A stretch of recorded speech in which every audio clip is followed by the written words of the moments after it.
Hi, Hello. thank you for doing this interview. Yeah, Um, it's my pleasure. so I guess obviously we're talking about Total War Saga Troy today. Yes, Yeah. the first question really is, I guess, why Troy? Why have we decided to pick that moment in history versus others that maybe haven't been covered in Total War before? Oh, that's an interesting question because we were really thinking a lot about which period we want to have our first Total War standalone title, because we are Creative Assembly Sofia, and that's a different studio. Before we used to do DLCs for Rome 2, but this is our first standalone title. And we were really thinking a lot about where to go with this. And we knew that we wanted to go to a place where Total War hasn't been before. And since we are really close to the place where the events of the Trojan War actually happened, because we're in Sofia, which is only a few 100 kilometers away from Troy, and we grew up with the stories of Homer in the Iliad. They're really, really famous around here. I mean, they're famous all over the world, but they're really famous here. And basically, all kids have heard about Achilles and Hector and all the mythical stuff surrounding the Trojan War and the whole war. And it was really, we have grown up with that source material. And so at one point, it only came natural to us that this is actually the period that we want to make. And since we knew that we were going to make a saga title, and saga titles are different in the way that they focus more on one single conflict rather than a whole era of stuff, it just made perfect sense for us that Troy is the way to go. And we are going to do a game in the Bronze Age, even though it has its difficulties. The combat in Total War Troy feels a little bit different to previous titles. It seems to be a lot more infantry focused than other titles because of the period and being historically accurate, I guess. So how are you still kind of trying to ensure the same level of strategy in that game with a more infantry focused combat than more broader troops? Yes, we knew that this was going to be one of the biggest challenges that we're having by going into the Bronze era, because it was predominated by infantry versus infantry combat, and there were even they had horses and they utilized them for transportation or labor and so on, but they would not usually fight from a horseback and so on. So we knew that this was going to be a huge challenge, and that's why we decided that we knew that we were going to have a lot of infantry versus infantry combat. So we needed to make sure that this infantry versus infantry actually feels fun and is interesting to play. So what we did is we took concepts that were already existing in other Total War games and just expanded on them, made them feel much more diverse and hopefully more interesting. Like, for example, we've always had different types of infantry, like light infantry and heavy infantry. This is just normal to have in different games. But here we've taken those classes, weight classes, and made them much more distinct. Like in Total War Troy, a light infantry can be more than twice as fast as a heavy infantry.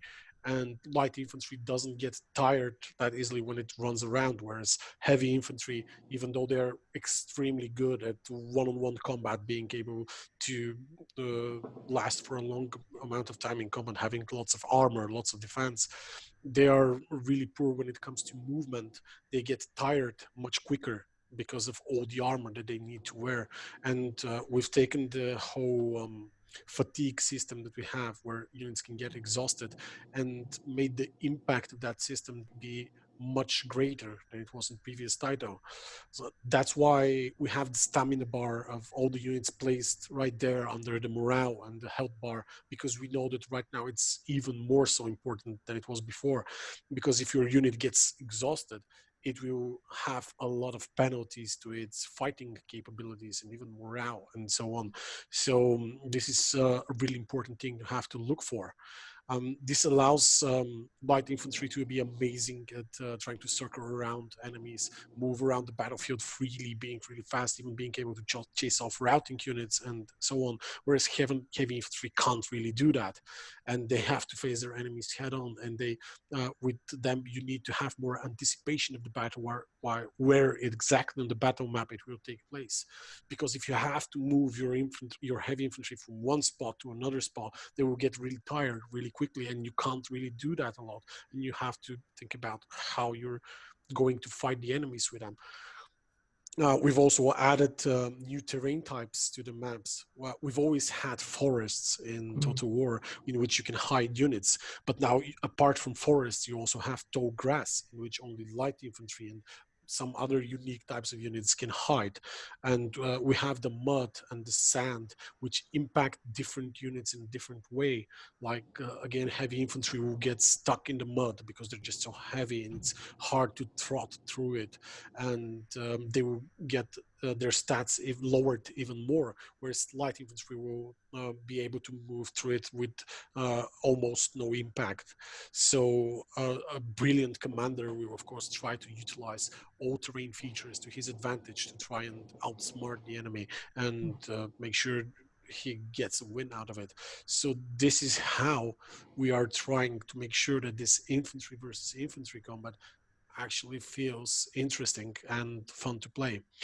We've also made sure that the pacing of the battle itself remains about the same as it was in previous titles, even when it's fought only with infantry.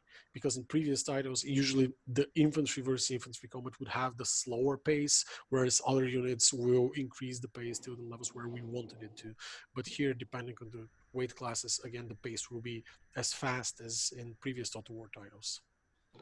Perfect. Yeah, it certainly seems much more depth when I've had a chance to play it. It certainly feels like there's much more strategy in terms of the different weight classes with the inventory. So certainly been my experience. I think the other thing that I've noticed is around the heroes that are on the battlefield. Obviously, they're really powerful in Troy, and it feels more like, I guess, the romance approach that the team took within when they made Three Kingdoms, where they were really powerful generals rather than just being killable troops. So what drove that decision to make them really powerful? And is there going to be a more, I guess, records approach like in Troy, like they did in Three Kingdoms, or are you just going to stick with that approach of them being really powerful? Okay, so since this is the Bronze Age and the Trojan War, we don't really have too much historical records about that age and how things were at that point. We do have some artifacts because Bronze Age is pretty well in the dirt, and we could dig up artifacts and know what they were probably wearing, and we can make educated guesses about how they lived and what happened. But we are using the Iliad, Homer's Iliad, as one of the main sources of inspiration for us. And there you can see all those heroes that have been described. They're larger than life and so majestic, everyone looking up to them. Even later on, thousands of years after that, people would still talk about the heroes of the Trojan War. And we knew that we wanted to make sure that the heroes are having a center place in Total War Troy. That being said, we still want to keep the game a bit more grounded. And so they were not going to be as powerful as they are in Three Kingdoms or Warhammer, but Warhammer is a completely different thing where they're super, super over the top and so on. So not talking about Warhammer. But they will not be as powerful as in Three Kingdoms, but they will still have a huge impact on the battle itself. Like for us, heroes to be utilized to the best of their abilities, they need to be in the midst of the fighting because of this new rage mechanic that we've added to the game, where as heroes fight either other heroes or different units and so on, or take damage, they will accumulate rage over time, and this rage can be used to use their abilities and fuel them. So the more rage they have, the more often they will be able to use their own abilities. And this was what makes it to best utilize those heroes. You need to have them in there fighting, because at the time the heroes were the ones that were leading the armies into the battle. The greatest kings usually were also the greatest warriors, and they were actively participating in those battles. So we believe that it was only natural for us to have this in Total War Troy as well, because it just felt like a perfect fit for it. Perfect. I guess the other thing that's going on the battlefield is the mythical units that are a great addition. And I guess they're obviously a blend of historical and fantastical. We've obviously seen the centaurs and the minotaurs in action in the kind of preview build of combat that we've played. How many more mythical units are there likely to be, and can you share any of them today? Well, there are a lot more mythical units that are going to be available in the game when it releases. I believe that we shared a blog post about talking about mythic units like yesterday or the day before yesterday. I'm not completely sure. In there, we talked about the centaurs and the minotaur. We also talked about the giants and the cyclops, which are other types of mythic units. And when it comes to mythic units, we have several types of different mythic units. Like we have the unique hero type mythic units like the Minotaur, who are a single entity unit, which is really powerful, but they're also unique to an army. Once you get to have them, you can't have more than one Minotaur in the same army, and so on. Whereas we have another type of mythic units like the Centaur, which are more common around the world, and you can have multiple types of centaur in your army. Like I believe in the demo you only saw the centaurs who had spears and shields, but there are other types of centaur. They're more heavier version, there are lighter versions, there are centaurs with javelins or centaurs with bows, but they're still mythical units, so they are more or less rare compared to normal units. In campaign, you have to usually go out of your way a bit in order to be able to get them, and you will for surely not be able to see them in every combat that you're doing. It will, whenever you feel like that you've gotten enough, you want that playstyle with them, you can put them in your army, but you first need to make sure that you get them. So yeah, those are the different types of mythic units we have. And with the mythic units, what we wanted to do is to give players even more gameplay opportunities to shuffle up the battle plans and make sure that they're having a lot of fun when using them. So we didn't want to just make them really powerful units that are just really good to have in your army. We really want to make sure that they allow you to do certain stuff that you actually can't do otherwise. For example, with the Centaur, they are a type of cavalry unit, which in a game where you have no cavalry unit can allow you to do certain stuff that you otherwise can't, whether it's harassing enemy archers, chasing off routing units, or just straight up charging into some lighter infantry, and so on. This is something that they allow you to do once you get to have them in your army. Same goes with the Minotaur. Apart from being really strong in battle, he's amazing at disrupting enemy lines because of his abilities. He's able to just bull rush straight through them and then use his roar to lower the morale of surrounding units. And the way you utilize him in battle is really important, because if you, for example, send him off chasing some light infantry units, his potential can be wasted. He is better off at disrupting the enemy lines.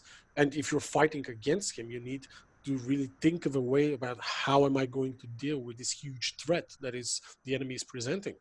Am I going to try and keep him out of range and just harass him with javelins or bows and stuff like that? Or am I going to try and use my cheap infantry to keep him busy while I rout the rest of his army? Or if I'm going to just straight off send my elite units right at him and hope to take him down before he's able to cause too much damage. And so, yeah, this is what we're trying to do with all the mythic units that we are introducing in Total War Troy. Okay, great. So I think the general idea of Troy is obviously the whole truth behind the myth piece in terms of kind of the merging of historical accuracy and then the kind of the myths that come around kind of the legends of the period. It's pretty clear that's what's been set out in the combat from what we've just discussed. Can we expect a similar focus on individuals and their legacies in the main campaign as well? Yes, the whole game is focused around the truth behind the myth, not just the combat side of things. Like, for example, when later on you will be getting to look at campaign more, we will be revealing more stuff about campaign. But when you see the campaign map itself, you can see that the unexplored territories, they're covered by this shroud, which has some mythical creatures on it.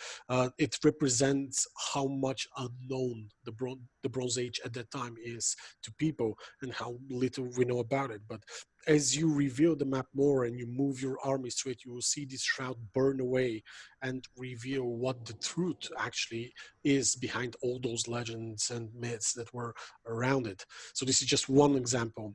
Another is, for example, we are adding this new divine will system, which is a new take on the religion system in Total War, where you can get the favor of the gods.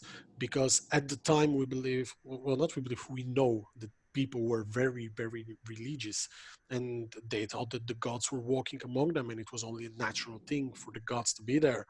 So even though we don't really have like Zeus walking on the battlefield throwing lightning bolts and so on, if you can get the favor of certain gods, which will have actual impact on your campaign play or battles play. Because if you gain the favor of Ares, for example, all your units will become more powerful at charges and have better attack speed and attack skill and so on. Or if you get the favor of Apollo, your archers will become better, they will be more accurate, they will always strike true and so on, because they would believe that the god is standing behind them, and that would make them perform better.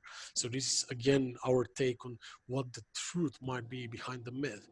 And so seeing one soldier being able to turn the tides of battle and think, oh, this must be Ares fighting for us there, we got it, we got this, and you get a morale boost of your units and so on. But there will not be anything supernatural. As I said, Ares will not appear in his form and just swing a sword or hammer around and damage enemies. Perfect. And I guess then finally, can you tell us any more details on I guess the launch window for Troy, or when fans can expect to see more information on the game? Yeah, as I said, there will be a lot more information coming out in the next days or weeks, and we will be announcing a release date really, really soon. Thank you very much for your time. Thank you too.